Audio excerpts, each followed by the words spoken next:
Hello friends, ఈరోజు మనం vegetable biryani ఎలా తయారు చేసుకోవాలో చూద్దాం. ముందుగా స్టవ్ ఆన్ చేసుకొని అందులో కుక్కర్ పెట్టుకొని 3 to 4 table spoons oil add చేసుకోవాలి. ఆయిల్ వేగిన తర్వాత మసాలా దినుసులు వేసుకోవాలి. ఆనియన్స్ వేసుకొని అవి వేగుతుండగా అల్లం వెల్లుల్లి పేస్ట్ వేసుకొని పచ్చివాసన పోయే వరకు వేపుకోవాలి. ఆ తర్వాత ముందుగా కట్ చేసి పెట్టుకున్న వెజిటబుల్స్ అన్నీ యాడ్ చేసుకోవాలి.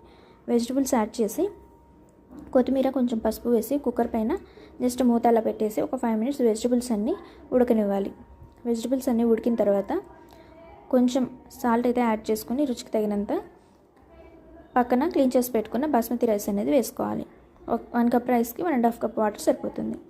అలా మొత్తం కలిపి కొంచెం షాజీరా, కొంచెం మసాలా, కొంచెం నెయ్యి వేసుకొని కుక్కర్ మూత పెట్టేసి 1 విజిల్ వచ్చే వరకు వెయిట్ చేయాలి. 1 విజిల్ వచ్చిన తర్వాత స్టవ్ ఆఫ్ చేసి ప్రెషర్ పోయిన తర్వాత సర్వ్ చేసుకోవడమే.